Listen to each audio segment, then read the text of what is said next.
आखिर 1991 का economic crisis क्या था? क्या ऐसे ड्रॉबैक्स या फ्लॉज थे हमारी प्रीवियस पॉलिसीज में 1947 से 1991 तक की पॉलिसीज में, जिसकी वजह से हमें इतना बड़ा इकोनॉमिक क्राइसिस देखना पड़ा? इंडिया ने इसे कैसे ओवरकम किया और आज की डेट में हम क्या प्रॉब्लम्स, क्या कंसर्न्स फेस कर रहे हैं, जिस पे हमें बेसिकली वर्क करने की एक अर्जेंट रिक्वायरमेंट है। जब इंडिया आज़ाद हुआ था तब इंडिया की कंडीशन बहुत ही वर्स थी। Most of the people were very poor, were living in extreme poverty. गरीबी की हालत में मेजॉरिटी ऑफ पॉपुलेशन रह रही थी। अब अंग्रेज़ों ने हमारे ऊपर 200 साल करीब राज किया, लेकिन उन्होंने हमारी कंडीशंस को इम्प्रूव करने के लिए कुछ नहीं किया। इंडस्ट्रियलाइजेशन को प्रमोट करने के लिए उन्होंने कुछ नहीं किया, जिसकी वजह से इंडिया बहुत ही पॉवर्टी की कंडीशन में रह रहा था। अब इंडस्ट्रियलाइजेशन से क्या होता है? जॉब्स जनरेट होती हैं। जॉब्स जनरेट होती हैं तो लोगों की लाइफस्टाइल बेटर होती है, कंट्री की डेवलपमेंट होती है, whether in terms of GDP या एक्सपोर्ट्स, फॉरेन एक्सचेंज रिजर्व्स, हर चीज़ की ग्रोथ होती है, लाइफस्टाइल बेटर होती है। तो ब्रिटिशर्स ने इस पे फोकस नहीं किया। अब जब इंडिया आज़ाद हुआ तो इंडिया के आगे, गवर्नमेंट के आगे बहुत सारे चैलेंजेस थे। सबसे बड़ा चैलेंज तो यही था कि इंडिया को सेल्फ सफिशिएंट कैसे करना है, क्योंकि basic requirements like food, shelter and clothing, इसकी ही सबसे बड़ी समस्या पहले सॉल्व करनी थी। तो इंडिया को सेल्फ सफिशिएंट बनाने के लिए, इंडिया को पॉवर्टी से निकालने के लिए बहुत सारे स्टेप्स गवर्नमेंट ऑफ इंडिया ने लिए। प्लानिंग कमीशन ऑफ इंडिया, जो कि सेटअप हुआ 1950 में, जिसका कि बेसिकली वर्क ये था कि कंट्री की जो सिचुएशन है उसको एसेस किया जाए, पता लगाया जाए कि क्या समस्याएं हैं देश में आज की डेट में और हम क्या इसके लिए कर सकते हैं, क्या पॉलिसीज हम फॉर्मुलेट कर सकते हैं इसको ओवरकम करने के लिए। तो 5 ईयर प्लान्स के थ्रू बेसिकली ये टैकल करने का बेसिकली एक स्टेप उठाया गया। तो सबसे पहला जो 5 ईयर प्लान था 1951 से 1956 में जो कि आया था, एग्रीकल्चरल सेक्टर पे हमने फोकस किया। देखो, इंडिया वैसे तो एग्रीकल्चर पे पूरी तरह डिपेंडेंट था, लेकिन दिक्कत ये थी कि जो प्रोडक्शन था वो उस अमाउंट में नहीं हो रहा था। तो गवर्नमेंट ने इरिगेशन फैसिलिटीज को बेटर करने के लिए स्टेप उठाए। तो डैम्स, कैनाल्स, इसमें ह्यूज इन्वेस्टमेंट की गई। तो इसका एक एग्जांपल है भाखड़ा नंगल डैम, जिसमें कि एक बहुत ही बड़ा अमाउंट गवर्नमेंट ने स्पेंड किया ताकि एग्रीकल्चर के प्रोडक्शन को ऑगमेंट किया जाए, बढ़ाया जाए। वैसे ही सेकंड 5 ईयर प्लान आया जो कि बेसिकली रैपिड इंडस्ट्रियलाइजेशन पे जिसका फोकस था। अब देखो दिक्कत क्या हुई कि इंडस्ट्रियलाइजेशन तो एक बहुत अच्छी चीज़ है जो कि इसमें आई, लेकिन दिक्कत क्या हुई पॉलिसी में कि पब्लिक सेक्टर एंटरप्राइजेस पे ज़्यादा फोकस किया गया। अब क्या हुआ कि पब्लिक सेक्टर एंटरप्राइजेस क्या होती हैं, जिसमें गवर्नमेंट का मेजॉरिटी स्टेक होता है। ओके, जो है हमारी जो गवर्नमेंट ऑफ इंडिया उसका ज़्यादा हिस्सा होता है, स्टेक होता है।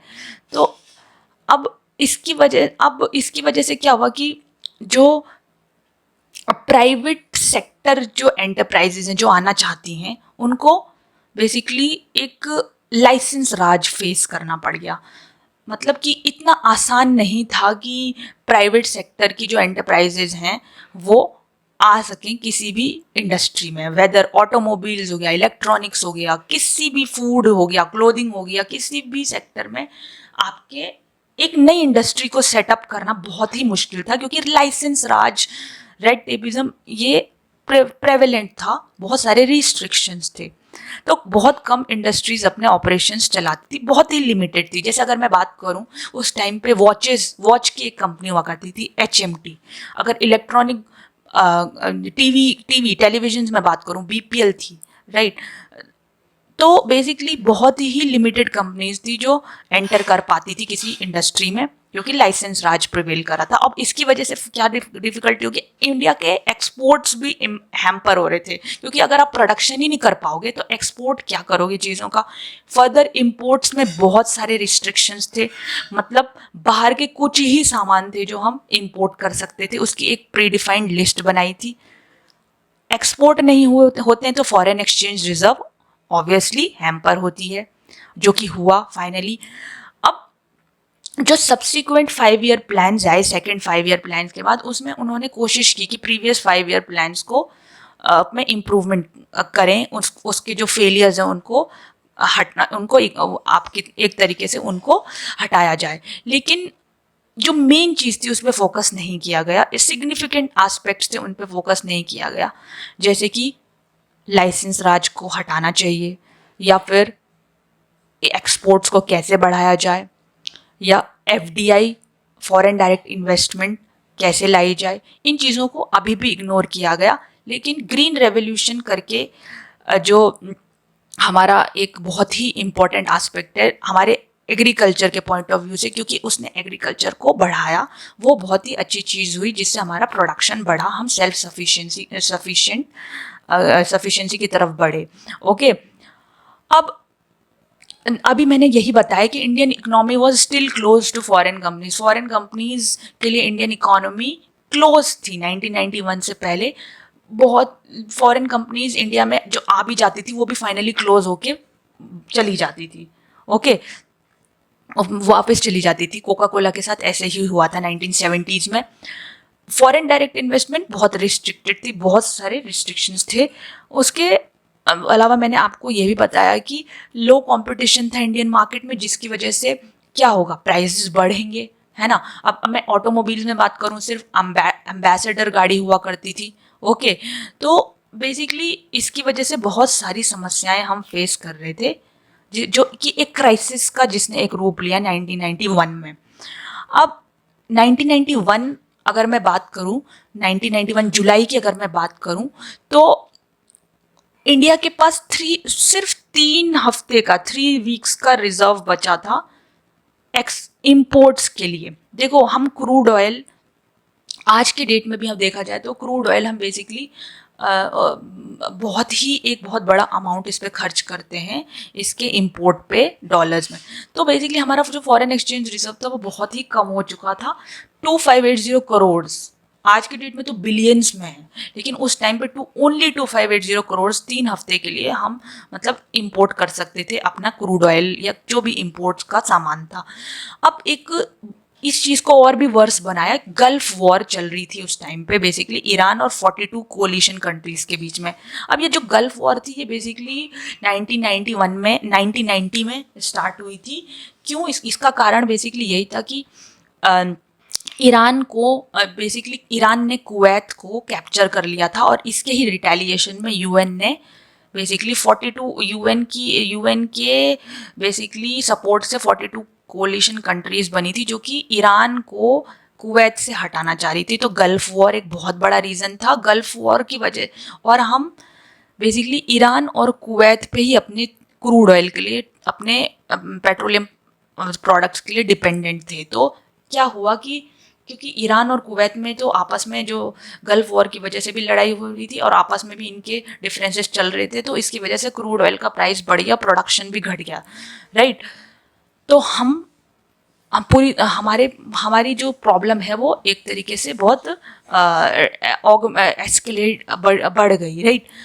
अब पीवी नरसिम्हा राव के समय पे कांग्रेस की बेसिकली पीवी नरसिम्हा राव वहाँ उस टाइम पे प्राइम मिनिस्टर थे, कांग्रेस की एक कोलिशन गवर्नमेंट बनी थी, और finance minister basically Manmohan Singh थे, डॉक्टर मनमोहन सिंह।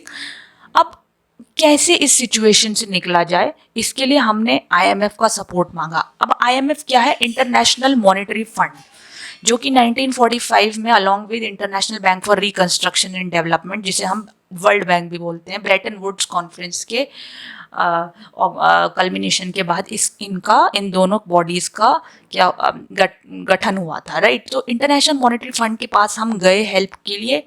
आईएमएफ ने हमारे को बेसिकली हेल्प करने का बेसिकली एक सुझाव दिया उस शर्त पे कि हम कुछ चेंजेस लाएंगे अपनी कंट्री की पॉलिसीज़ में। ओके, अब ये क्या चेंजेस थे ये हम डिस्कस करेंगे। तो 24 जुलाई 1991 में डॉक्टर मनमोहन सिंह ने बजट रीड किया और उन्होंने एलपीजी रिफॉर्म्स इंट्रोड्यूस किए इंडिया में। ओके, लिबरलाइजेशन, प्राइवेटाइजेशन और ग्लोबलाइजेशन। लिबरलाइजेशन का ये मतलब है कि आप कुछ रिस्ट्रिक्शंस हटा रहे हो, और उसमें बेसिकली लाइसेंस राज था कि लाइसेंसिंग को, पॉलिसी को हटाना है क्रिटिकल सेक्टर्स को छोड़ के बाकी सारे सेक्टर्स से। अब इससे क्या फ़ायदा होगा? इससे ये होगा कि नई नई इंडस्ट्रीज आप देश में सेटअप हो पाएंगी, कंपटीशन बढ़ेगा, लोगों को वैरायटी मिलेगी, प्रोडक्ट्स की चीज़ें सस्ती मिलेंगी। ओके, तो लिबरलाइजेशन इंट्रोड्यूस किया गया। प्राइवेटाइजेशन, जो PSUs मैंने आपको बताया था, पब्लिक सेक्टर एंड यूनिट्स होती थी जिसमें कि गवर्नमेंट का एक बहुत बड़ा हिस्सा होता था, सरकार ने ये डिसाइड किया कि इनसे डिसइन्वेस्टमेंट करेगी, इनसे अपना हिस्सा शेयर सेल करेगी, बेच देगी, ताकि कुछ प्राइवेट प्लेयर्स का भी हिस्सा इसमें आ सके। और क्योंकि जो ये PSUs थी मोस्टली ये बेसिकली लॉसेस में चल रही थी, जिसकी वजह से सरकार को एक बहुत बड़ा खर्चा बियर करना पड़ रहा था और लॉसेस भी बियर करने पड़ रहे थे लोन्स के फॉर्म में। तो इसको हटाने के सरकार ने डाइवर्स इन्वेस्टमेंट पॉलिसीज को इंट्रोड्यूस किया।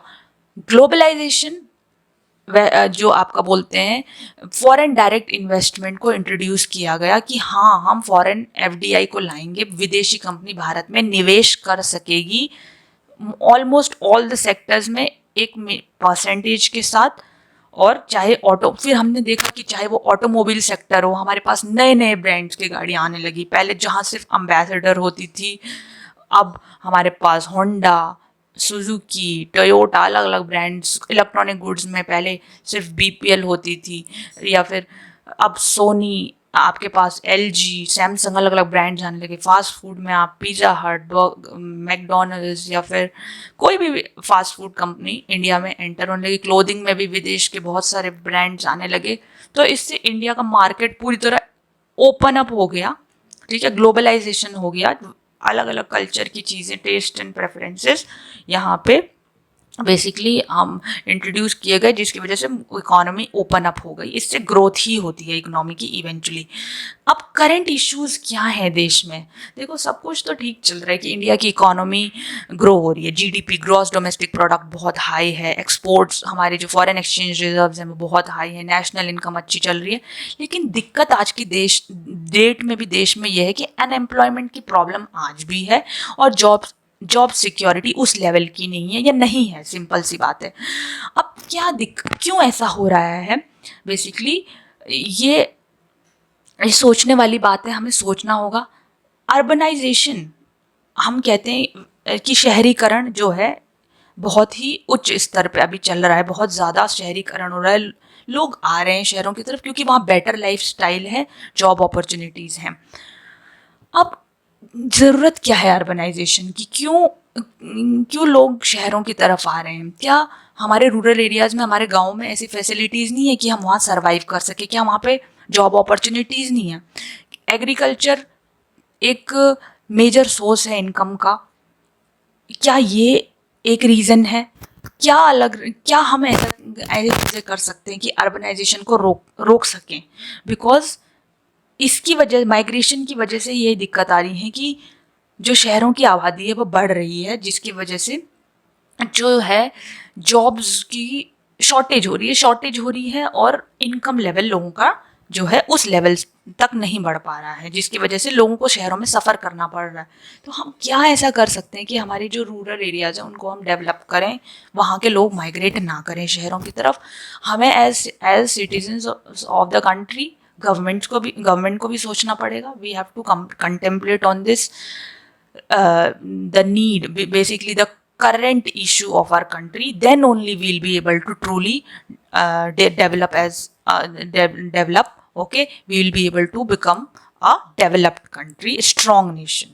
ओके, सो होप आपको समझ आया होगा। इस वीडियो का पर्पस बेसिकली हमने यही समझना चाहा कि इंडिया की जो इकोनॉमिक क्राइसिस है वो क्यों आया, क्या ऐसे हमने हमने हमारी कंसर्न थे, हमारी पॉलिसीज़ में क्या दिक्कतें थी, हमने इसको कैसे ओवरकम किया, और आज की डेट में हमारी जो समस्याएं हैं ये भी आगे चल के बहुत मेजर प्रॉब्लम बन सकती है, किसी भी क्राइसिस को ला सकती हैं। तो हमें अभी से स्टेप्स लेने शुरू करने होंगे इसको ओवरकम करने के लिए। तो अगर आपको वीडियो अच्छा लगा तो वीडियो को लाइक और सब्सक्राइब करना मत भूलिएगा।